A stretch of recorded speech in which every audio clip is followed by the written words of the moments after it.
గ్లాసుడైన చాలు నందిని పాలు, కడివిడైన నేమి కల్తీ పాలు. నందిని డైరీ. నమస్తే. నందిని మిల్క్ సమర్పించు సంక్రాంతి స్పెషల్ కిచెన్ ఎపిసోడ్స్కి స్వాగతం.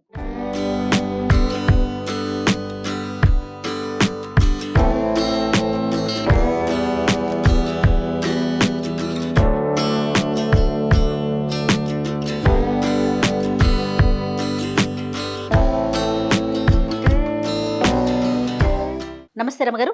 నమస్తే జయ. రమగారు, మన ఇద్దరం చక్క అవుట్డోర్కి వెళ్ళిపోయి సంక్రాంతి స్పెషల్ ఎపిసోడ్స్ వీటన్నిటితో పాటు మీకు నాకు మరి మీ పేరు కూడా కలిపేస్తున్నాను, ఫేవరెట్ అరిసెలు కూడా చేసి వచ్చేస్తాం చక్కగా పుల్లల పొయ్యి మీద. మీ కళ్ళల్లో నుంచి నీళ్లు తెప్పించేస్తూ ఎడిటర్ ఫోన్ చేశాడు నాకు. మేడం, రమ్మగారికి కొంచెం ఒంట్లో బాగోలేదు అనుకుంటా కదా, ఎపిసోడ్ చేసినప్పుడు ఫీవర్ వచ్చినట్లుంది, బాగా కళ్ళల్లో నీళ్లు కనిపిస్తుంది, ఏం చేద్దాం మేడం, బాగా దగ్గుతూ ఉన్నారని. నీ దుంపదగా ఒంట్లో బాగోపోవటం కాదు, పుల్లలపై ప్రయోగం చేసాం మేమిద్దరం అని చెప్పి. బాగా మంటి మాత్రం వచ్చింది చీర వేడెక్కిపోయి కాళ్ళు కాలిపోయి అదే చెప్పాను. సరే, ఇంకా లాభం లేదు, ఒకటేదో ట్రెడిషనల్ గా చేసాము, కానీ ఇంకొక 2-3 స్వీట్స్ చేసుకుంటే బాగుంటుంది కదా రమ్మగారు. అందుకని కిచెన్ లో సెట్ చేశానండి ఈరోజు సంక్రాంతి స్పెషల్ స్వీట్. ఏం చేద్దాము? చక్కెర పొంగల్ చేద్దాం. సూపర్ ఈజీ, అందరూ చేసుకుంటారు చక్కెర పొంగల్ కదా, ప్రతి వాళ్ళు చేస్తారు. దేశాలను అంటే ప్రాంతాలను బట్టి కొంచెం కొంచెం కొంచెం కొంచెం మారుతున్నాయి. చక్కెర పొంగలేను కానీ చక్కెరతో చేయాలని ఒక సిద్ధాంతం. చక్కెర పొంగలో పాలు పోస్తారు ఇంకొంతమంది. అవునా రమ్మగారు? పాలు పోస్తారు. నేను వైజాగ్ తర్వాత అదే శ్రీకాకుళం వెళ్ళి చుట్టాల ఇంటికి, వాళ్ళు చక్కెర పొంగల్ వెరైటీగా చేస్తామని చిక్కటి పాలు పోయించుకున్నారు. పాలు ఎందుకు చక్కెర పొంగల్కి అని అడిగా నేను. మేము అలాగే చేస్తామన్నారు. బాగుందండి, బాగుంది. మనకి పొడి పొడిలాడితే అట్లా అనిపిస్తుంది కదా, కొంచెం మరి అంత శుద్ధగా ఉండదు కదా. అంటే మనం పరవన్నానికి పాలు పోసి చేసుకుంటాం. పరవన్నం వేరు, చూడటానికి చక్కెర పొంగలి వేరా కాదా? కొంచెం వేరే. సరే చూస్తాను నేను. మీరు చేస్తారు, నేనైతే పాలు పోయినండి. పాలు పోసింది వాళ్ళు ఎవరింట్లోనో వెరైటీగా తినడానికి బాగుంది, కానీ నా ఐడియా అయితే దేవాలయాల్లో ఏది పెడతారో మన వైపు అదే చక్కెర పొంగల్ని మనం సంక్రాంతి పండగకి ఇళ్లలో చేసుకుంటాం. పెద్ద పండుగ రోజున చేస్తాం ఎక్కువగా. ఓకే అండి. మా ఇంట్లో ఎవరైనా పుట్టినరోజులు పెళ్లి రోజులు అయినా మేము చక్కెర పొంగలే చేసుకుంటాం. అవునండి, రైట్. ఎవరిదైనా బర్త్డే అంటే చక్కెర పొంగలి. మేము మా విజయకాయ అయితే స్పెషల్. అయ్యో ఇవాళ మ్యారేజ్ అయినా చక్కెర పొంగల్ చేసి ఇచ్చిదాన్ని కదే అంటుంది, ఒక సెంటెన్స్ ఉంటుంది అన్నమాట. నేను గుడికి వెళ్తాను కదా నమ్మగారు, గుడికి వెళ్ళేటప్పుడు ఫస్ట్ ఏమో కోరుకుంటాను తెలుసా? దేవుడా, ఈరోజు పులిహార ఉండాలి, లేదా కనీసం చక్కెర పొంగల్ ఉండాలి. ఈ రెండిట్లో ఏదన్నా పెడితే, చెన్నైలో ఎక్కువగా పెడతారు పులిహార ఎక్కువ కనిపిస్తుందండి. చక్కెర పొంగలి కనపడుతుంది, దద్దోజనం కూడా కనిపిస్తుంది రమ్మగారు. ఇక్కడ కూడా మన దేవాలయాల్లో కూడా కనిపిస్తుంది. మనం ఏం చేద్దాం, ఈజీగా సింపుల్ గా చెప్దాం. ఇంతకు ముందు కుక్కర్ లో చేసిన ఐడియా ఒకటి చూపించాను, మనం గిన్నెలో చేసుకోవటం కూడా చూపించవచ్చు. చాలా సులువు, జస్ట్ దాని మీద కొంచెం మనకి ఐడియా ఉండాలంతే. దీనికి కొలతలు, బేసిక్ కొలత ఏంటంటే మనం ఒక గ్లాసు లేదా ఒక గ్లాసు, ఎంత రైస్ ఎంత చూపించారు, ఈ గ్లాస్ అయినా ఈ గ్లాస్ అయినా, కప్ అయినా గిన్నె అయినా కేజీ అయినా ఏదైనా సరే. మనం జనరల్ గా ఇళ్లలో ఏం చేసుకుంటాం, కేజీల కొలతలు ఎంతసేపు తీసుకుంటాం, కేజీల కొలతలో కొలుచుకోం కదా, సాధారణంగా గ్లాసుల కొలత చేసుకుంటాం. నా లెక్క ఎప్పుడు గ్లాస్ లోనే ఉంటుంది. ఇంట్లో కేజీలు ఎక్కడ చేసుకుంటున్నామండి? కేజీలు కాదు, 100 గ్రాములు 50 గ్రాములు కొలతలు కూడా ఎవరి వల్ల అవుతాయమ్మా. ఓ గ్లాస్ చూపిస్తే హాయిగా ఉంటుంది కదా. అంటే మీకులాగా చెయ్యి తిరిగిన వాళ్ళు అనుకోండి, అలా వేసి ఇలా చేసేస్తారు. ఇప్పుడు మాకులాగా ఫస్ట్ టైం చేస్తున్నాం, సెకండ్ టైం చేస్తున్నాం అన్న వాళ్ళు చక్కగా ఎక్కడ తేడా వస్తుందని చెప్పి కొలతలు, అన్ని కొలతలు పెట్టుకొని వెయిట్ చూసుకొని మరి చేసుకుంటాం. మీరు ఉప్మాకి కొలత కొలుసుకుంటారా? అందాజుగా పోసేస్తారా నీళ్లు? ఇప్పుడు గ్రాముల కొలత ఎవరి వల్ల కదా, దానికి ఒక మెషిన్ సాధనం కావాలి, ఉండాలి. సాధనాలు వద్దు మనకి, గ్లాస్ కొలత పెట్టుకుందాం హాయిగా. బియ్యం ఓ గ్లాస్ బియ్యం, ఓ కప్పు బియ్యం అని చెప్పుకోమా. 100 గ్రాముల బియ్యం, 150 గ్రాముల బియ్యం అని చెప్తావా? లేదు, కప్పే. అందులోకి వెళ్ళొద్దు మనం. ఒక గ్లాస్ బియ్యం అనుకోండి, ఒక గ్లాస్ బియ్యం వండదలుచుకుంటే అందులో హాఫ్కి కొంచెం తక్కువగా పెసరపప్పు వేయించుకోండి. మొదట ఇదిగోండి, పెసరపప్పుని సన్నటి మంట మీద దోరగా కలర్ వచ్చేలాగా వేయించండి. పెసరపప్పు రెండు రకాలు. ఇలా పచ్చి పెసరపప్పు బియ్యంతో కలిపి వండేసినా బాగానే ఉంటుంది, శుద్ధగా కలిసిపోతుంది. మనం పెసరపప్పు వేయిస్తే పెసరపప్పు భావకం కనపడుతుంది, కొంచెం డిఫరెంట్ గా ఉంటుంది, రుచిలో తగులుతుందా, కొంచెం తగులుతుంది. తర్వాత ఏంటంటే వేగిన తాలూకు వాసన వేరే పలవరింపు వస్తుంది, వేరే రకమైన వాసన. ఇది కూడా ట్రై చేద్దాం, అందుకని ఇది చూపిస్తాను. పెసలు కానీ మినుములు కానీ వేగితే ఒకలాంటి మంచి వాసన. ఉప్మా గురించి అడుగుతున్నా కదా, మ్మ్. అమ్మున్నారు మ్మ్. అందాజుగా పోసేస్తారు అమ్మగారు, రవ్వ నీళ్ళు అంట. నేను అట్లా కాదు, ఒక గ్లాస్తో రవ్వ పోసానా, అదే గ్లాస్తో 2 గ్లాసులు నీళ్ళు పోసి ఒక చుక్క అటు ఇటు అయినా బాగా రాదేమో అన్న ఒక ఫీల్. ఉమ్. అంటే లెక్క నేను చెప్తున్నా. అంటే నాకు ఒక చుక్క అటు ఇటు అయినా బాగానే వస్తుంది, కానీ నేను కూడా గ్లాస్ కొలతే పోస్తాను. ఓ 3 గ్లాసులు పోసేసాం అనుకోండి, అవును. పోసేటప్పుడు రవ్వను కొంచెం చూసుకోవాలి అంతే మనం. సన్న మంట పెట్టండి, మ్మ్. దీన్ని దోరగా వేయించండి. ఓకే. చక్కగా మన దగ్గర ఇత్తడి గిన్నె ఏదో ఉంటే అందులో కూడా వేసి కూడా వేయించేసుకోవచ్చు. ఇది ఒక పెద్ద గ్లాసు బియ్యానికి 1/2 గ్లాసు పప్పు, 1/2 గ్లాస్ కంటే కొంచెం తక్కువ, పూర్తిగా అరగా సగం సగం అని అనుకోవద్దు, కొంచెం తక్కువ వేసుకోవచ్చు. ఇదే చూడు దోరగా వేగిపోయింది పప్పు అవునండి. కదా. మ్మ్. స్టవ్ ఆపేద్దాము. మ్మ్. స్టవ్ ఉంచుకోవచ్చు, మనం జీడిపప్పులు కిస్మిస్లు అన్నీ ఇదే వేయించుకోవాలి కదా. ముక్కుట్లో వేయించేసుకుంటే సరిపోతుంది. చూడు ఇట్లా రంగు వస్తే బాగుంటుంది. ఇంకా గింజలు నల్లబడినివ్వకండి, మధ్యలో మాడు మొహాల్లాగా కనపడే అందంగా ఉండదు. అవును. ఓకే.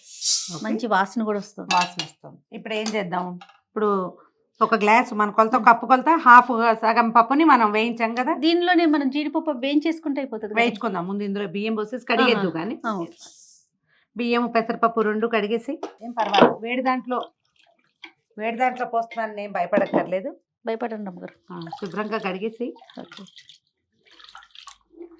మామూలు చక్కెర పొంగల్లో బేసిక్గా ఎండు కొబ్బరి లేదా పచ్చి కొబ్బరి వేయించిన ముక్కలు, జీడిపప్పులు వేసుకుంటాము.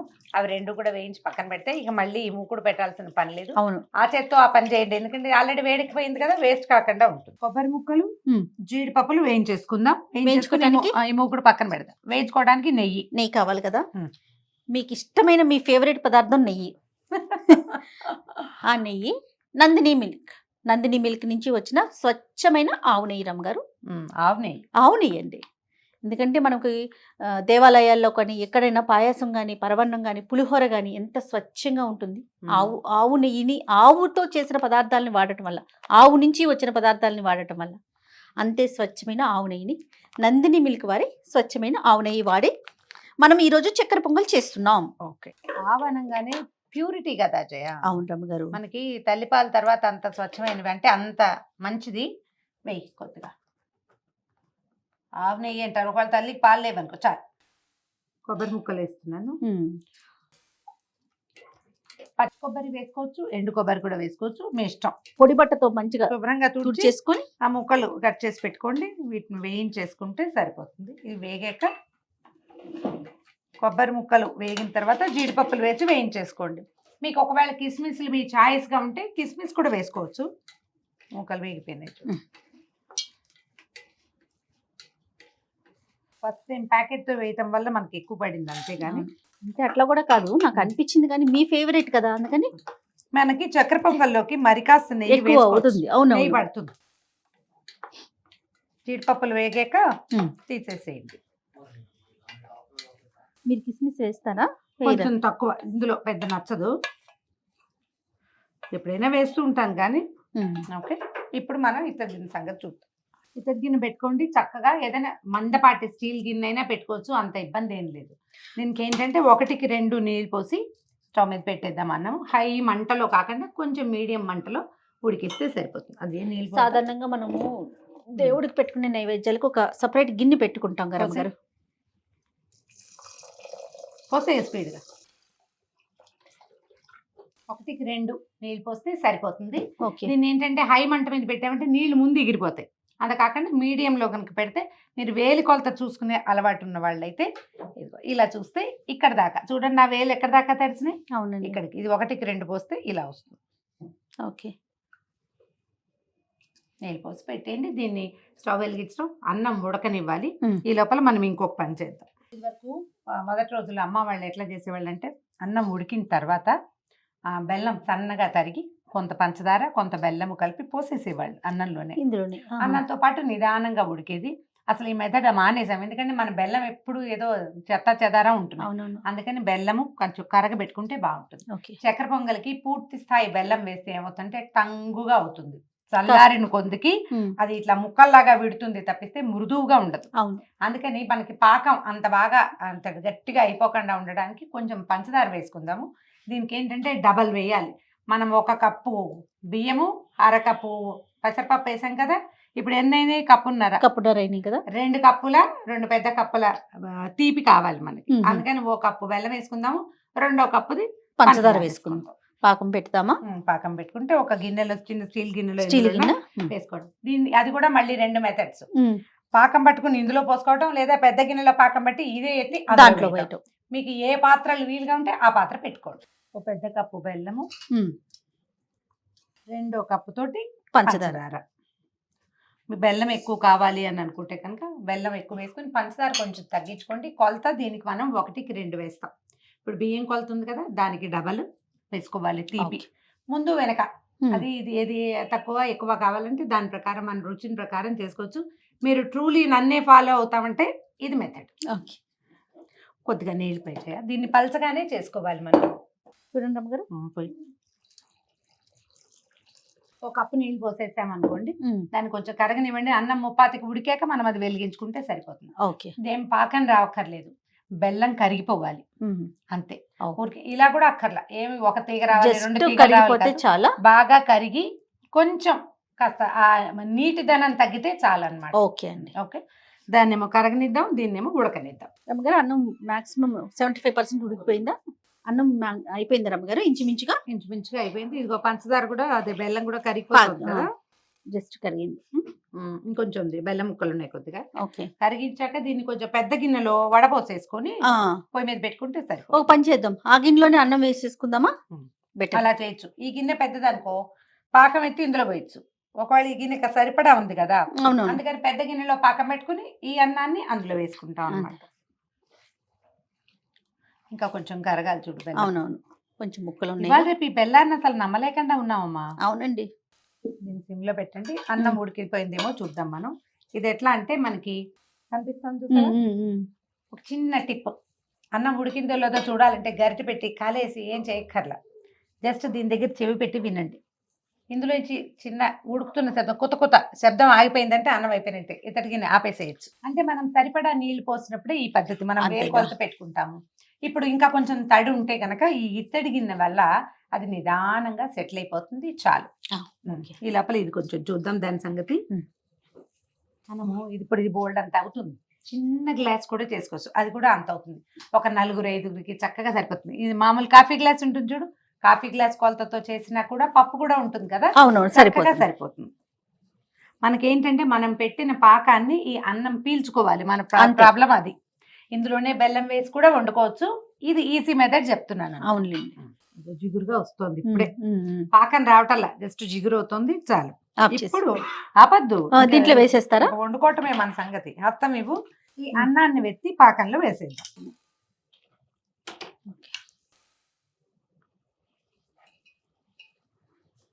దీన్ని ఒక పావు గంట ముందు వండి కూడా పెట్టుకోవచ్చు మీ వెసులుబాటు ప్రకారం. అన్నమా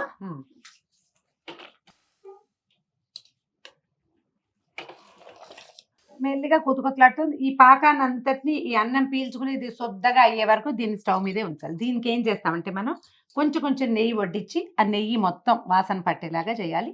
జనరల్గా మనం ఎంత పెసరపప్పు తీసుకున్నామో కొంచెం అటు ఇటు తక్కువగా అంత నెయ్యి దీనికి పడుతుంది. ఓకే, నెయ్యి వేస్తేనే బాగుంటుంది. ఒట్టి పండగ రోజే కదా చేసుకుంటాం, దీన్ని ఇంత వండకుండా చక్కగా కొంచెం వండుకుని ప్రసాదం లాగా ఇంత నెయ్యి, అంత మాత్రంలో వచ్చి నెయ్యి తినచ్చు కదా, అంతే కదా, ఆరోగ్యానికి మంచిది. ఆవు నెయ్యి సెలెక్ట్ చేసుకోండి, అందులోనూ ముఖ్యంగా నందిని వారి స్వచ్ఛమైన నాణ్యమైన ఆవు నెయ్యి ఇందులో వేయి. నేను కొంచెం చూసి వేసుకు. మనము భగవంతుడికి అంటే దేవుడికి నైవేద్యం పెట్టేటప్పుడు ఇంట్లో పూజ చేసిన ప్రతిదీ చాలా పవిత్రంగా ఉండాలని అలా కోరుకుంటాం కదా రమ్మగారు. అందులో మనం వాడే వస్తువులను కూడా అలాంటి వస్తువులనే వాడితే అదొకలాంటి మనసుకి తృప్తి అనిపిస్తుంది. చూడండి, పరవన్నం అనగానే ఒక ఇత్తడి గిన్నెలో వండుకుందాం, ఆ గిన్నెలో ఇంకెప్పుడు ఏది వండొద్దు, కేవలం దేవుడికి పెట్టే నైవేద్యాలు మాత్రమే ఆ గిన్నెలో వండుకోవాలి.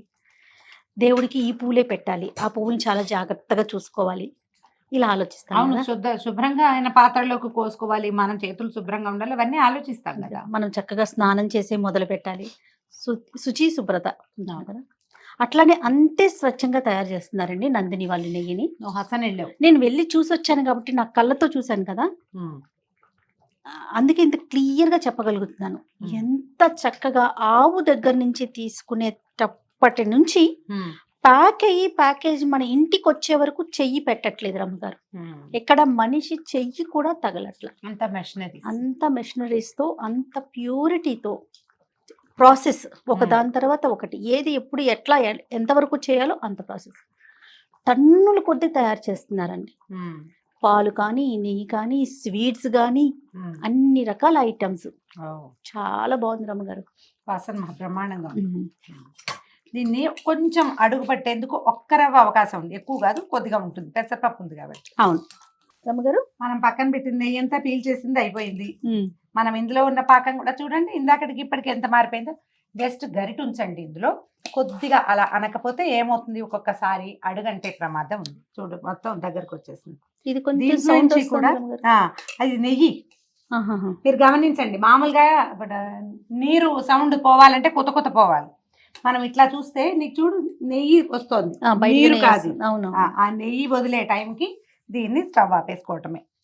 అయితే మనం జీడిపప్పులు తర్వాత కొబ్బరి ముక్కలు వేయించాం కదా, వాటిని వేసేయండి, వెళ్ళిపోతాయి లోపలికి. ఈ నెయ్యితో సహా పోసేసుకుంటే బాగుంటుంది. చక్కెర పొంగల్కి బేసిక్ నీడ్ ఒకటి ఉంటుంది, దాని పేరు ఏంటంటే పచ్చకర్పూరం. ఏలకలు పొడి చేసాము, దీన్ని కొంచెం పంచదారలో వేసి కొంచెం నున్నగా చేస్తే కనుక బాగా కలిసిపోతుంది. అది వేసేసి దీనికి ఒక డివైన్ టచ్ మనం దేంతో ఇస్తామంటే పచ్చకర్పూరంతో. ఎడిబుల్ కర్పూరము చాలా కొంచెం పడుతుంది. ఇప్పుడు ఇంత పదార్థానికి నా చేతిలో ఎంత చిన్నది ఉందో చూడండి, ఇంతకంటే ఎక్కువ వేస్తే కనుక ఇది వెగటుగా వాసన వస్తుంది, తింటే మన గొంతులోకి వస్తుంటుంది. ఇంతే వేయాలి. దీన్ని ఏం చేయాలి, ఇట్లా అరిచేతిలో వేసి ఈజీగా ఒకసారి ఇట్లా అనండి, అంతే.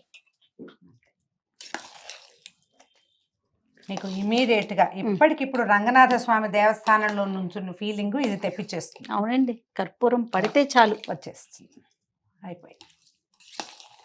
ఇంకా కొంచెం సరదాగా ఉంటే ఇంకో 2 స్పూన్ల నెయ్యి వేసేయండి ఇందులో. మీకు అనిపిస్తుందో చెప్పండి, ఇచ్చేస్తా. ప్యాకెట్ నా దగ్గరే ఉంది, నందిని నెయ్యి. దీనికల్లా నెయ్యి వేస్తే అవునవును, అప్పుడే టేస్ట్ బాగా వస్తుంది. దీన్ని ఏ పాత్రలో పోసి పెట్టుకుంటామో అందులో ముందు కొంచెం నెయ్యి వేసి తర్వాత దీన్ని వేయండి. అప్పుడు ఏమవుతుంది, ఇది చక్కగా స్ప్రెడ్ అయ్యి గిన్నె కంటుకోకుండా ఉంటుంది. ఎలా మెరుపుగా వస్తుందో చూడు. అవును రమ్ గారు.